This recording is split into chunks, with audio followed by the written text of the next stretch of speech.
गणतंत्र दिवस की परेड में शामिल हो रहे विभिन्न आर्टिस्ट, एनसीसी और एनएसएस के मेरे युवा साथियों, मैं देख रहा था आज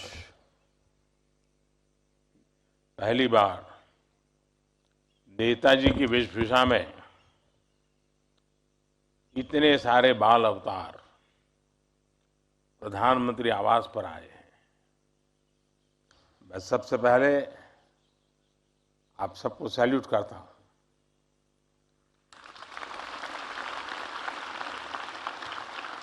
जय हिंद का मंत्र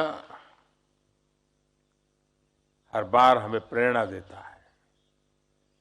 साथियों, बीते कुछ हफ्तों में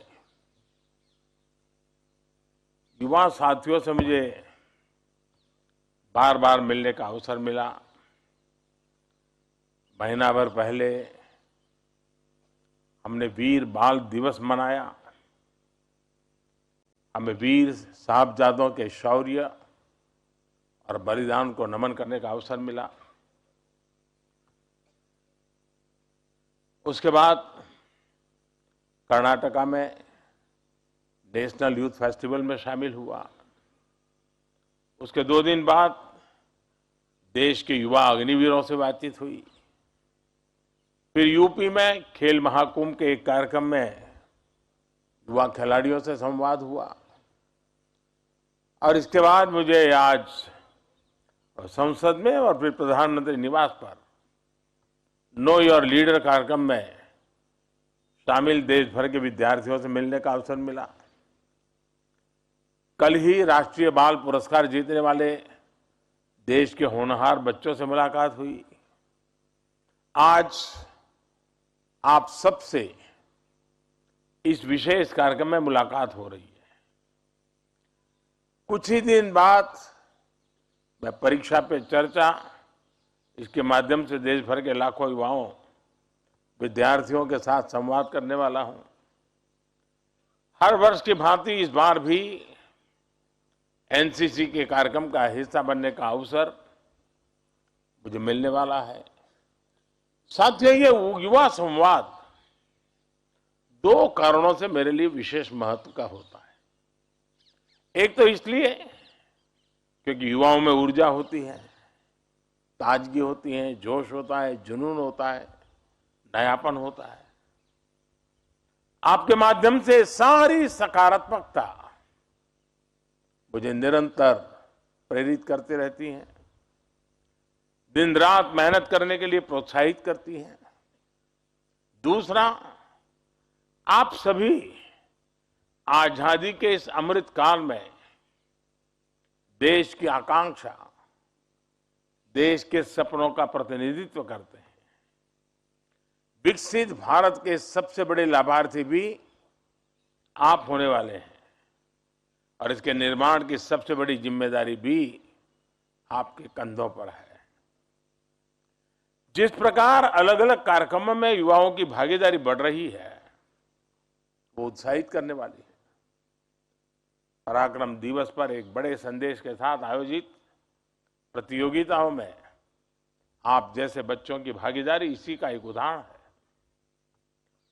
ऐसे कितने ही आयोजन, अमृत महोत्सव से जुड़े कार्यक्रम और प्रतियोगिताएं देश में लगातार हो रही है।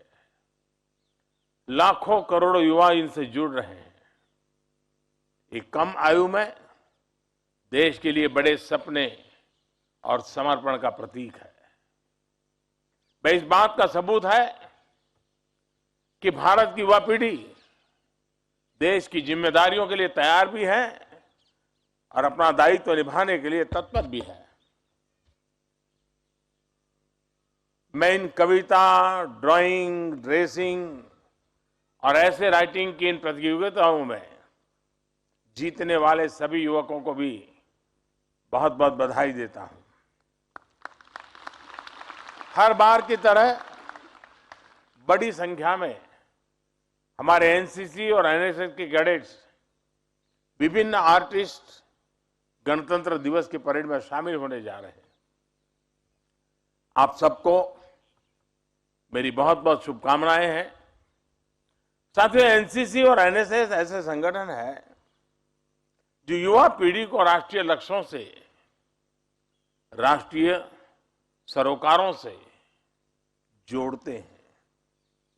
कोरोना काल में किस प्रकार एनसीसी और एनएसएस के वॉलंटियर्स ने देश के सामर्थ्य को बढ़ाया, ये पूरे देश ने अनुभव किया है। इसलिए सरकार का भी ये निरंतर प्रयास रहा है कि इन संगठनों को प्रोत्साहित किया जाए, इनका विस्तार किया जाए।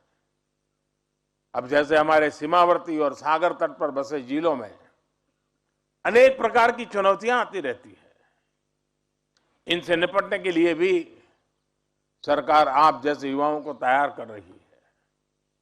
देश के दर्जनों ऐसे जिलों में एनसीसी का विशेष प्रोग्राम चलाया जा रहा है। आर्मी, नेवी और एयरफोर्स के माध्यम से विशेष ट्रेनिंग दी जा रही है। इससे युवा साथी भविष्य के लिए भी तैयार होंगे और जरूरत पड़ने पर फर्स्ट रिस्पॉन्डर की भूमिका भी निभा सकते हैं। हम वाइब्रेंट बॉर्डर एरिया प्रोग्राम पर भी काम कर रहे हैं। इसके तहत बॉर्डर के गांवों का विकास किया जा रहा है, वहां हर प्रकार की सुविधाएं विकसित की जा रही है। प्रयास यही है कि सीमावर्ती क्षेत्रों में युवाओं का सामर्थ्य बढ़े, परिवार अपने गांव की तरफ रहना पसंद करें, वहीं शिक्षा और रोजगार के बेहतर अवसर बने। साथियों, सरकार के इन प्रयासों के बीच आपको अपने जीवन में एक बात जरूर काम आएगी। आप जब जीवन के कुछ बेहतर करते हैं, कोई सफलता हासिल करते हैं, तो उसके पीछे आपके साथ साथ आपके माता पिता, आपके परिवार की भी बहुत बड़ी भूमिका होती है। उसमें आपके टीचर्स की, स्कूल की और आपके दोस्तों की भी बड़ी भूमिका होती है। यानी आपको सबका साथ मिल वही प्रगति का कारण होता है। सबने आपकी क्षमता और फैसलों पर विश्वास किया होगा, सब आपके प्रयास में शामिल हुए होंगे। और आज जब आप गणतंत्र दिवस की परेड में शामिल हो रहे हैं, इससे आपके परिवार, स्कूल, कॉलेज और इलाके का भी सम्मान बढ़ा है। यानी हमारी सफलताएं अकेले हमारे प्रयासों से नहीं आती और हमारी सफलताएं कभी अकेले हमारी नहीं होती। यही नजरिया आपको आपके जीवन में समाज और देश को लेकर भी रखना है। जिस भी क्षेत्र में आपकी रुचि होगी, आपको उसमें आगे बढ़ना है। लेकिन लक्ष्य तक पहुंचने के लिए आपको बहुत सारे लोगों को अपने साथ लेना होगा। आपको टीम स्पिरिट से काम करना होगा। इसलिए जब आप अपने लक्ष्यों को, अपने गोल्स को देश के गोल्स के साथ जोड़कर देखेंगे, तो आपकी सफलता का दायरा विस्तृत हो जाएगा। आपकी सफलता को दुनिया भारत की सफलता के रूप में देखेगी। डॉक्टर एपीजे अब्दुल कलाम, होमी जहांगीर भाभा और डॉक्टर सीवी रमन जैसे वैज्ञानिक हो, या फिर मेजर ध्यानचंद से लेकर आज के बड़े खिलाड़ियों तक, इन्होंने अपने जीवन में जो काम किए, जो मुकाम हासिल किए, पूरा विश्व उन्हें भारत की सफलता के रूप में देखता है। और उससे भी आगे दुनिया भारत की इन सफलताओं में अपने लिए नए भविष्य को देखती है। यानी ऐतिहासिक सफलताएं वो होती हैं जो पूरी मानवता के विकास की सीढ़ियां बन जाए। यही सबका प्रयास की भावना की असली ताकत है। साथियों, आज आप जिस कालखंड में हैं, उसकी और एक विशेष बात है। आज देश में युवाओं के जितने नए अवसर हैं वो अभूतपूर्व है। आज देश startup India, make in India और आत्मनिर्भर भारत जैसे अभियान चला रहा है। स्पेस सेक्टर से लेकर एनवायरमेंट और क्लाइमेट से लेकर उससे साथ जुड़ी हुई चैलेंजेस तक भारत आज पूरी दुनिया के भविष्य के लिए काम कर रहा है। आर्टिफिशियल इंटेलिजेंस, मशीन लर्निंग और वर्चुअल रियलिटी जैसी फ्यूचरिस्टिक फील्ड्स में देश फोरफ्रंट पर है। स्पोर्ट्स और क्रिएटिविटी के लिए देश एक अच्छा इकोसिस्टम तैयार कर चुका है।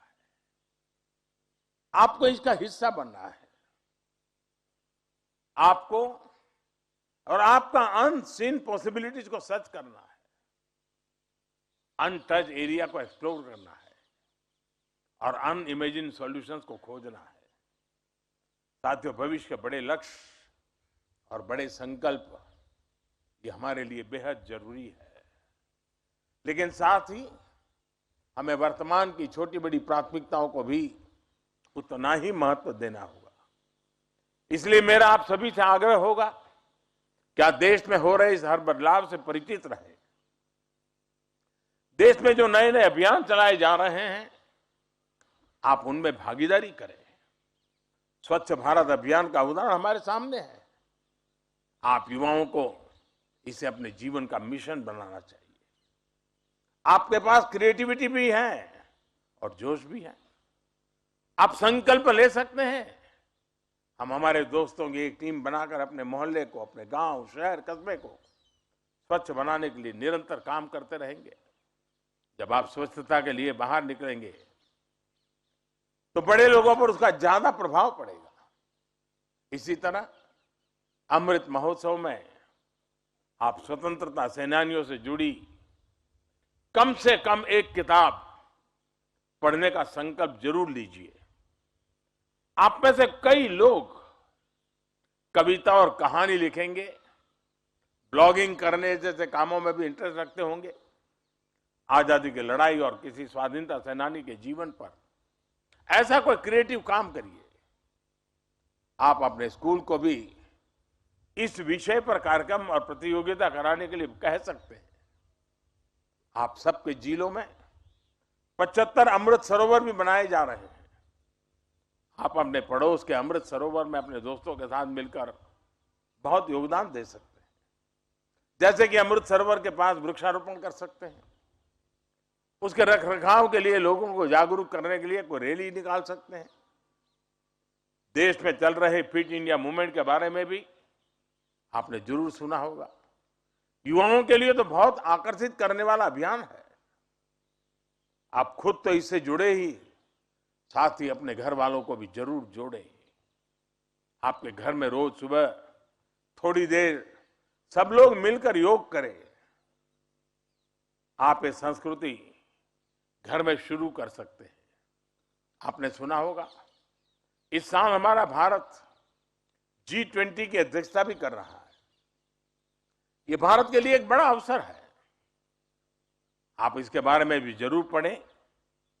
स्कूल कॉलेज में भी इससे जुड़ी चर्चा करें। साथियों, इस समय देश अपनी विरासत पर गर्व और गुलामी की मानसिकता से मुक्ति के संकल्प लेकर आगे बढ़ रहा है।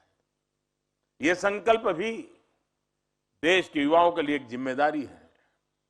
हमारी विरासत को भविष्य के लिए सहेजने और संवारने की जिम्मेदारी आपकी है। ये काम आप तब कर पाएंगे जब आप देश की विरासत को जानेंगे, समझेंगे।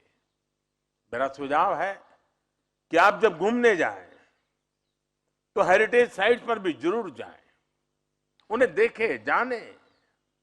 आप युवा हैं, आपके लिए भविष्य के विजन के निर्माण का समय है। आप नए विचारों का, नए मानदंडों के निर्माता है। आप नए भारत के लिए नए रास्ते बनाने वाले लोग हैं।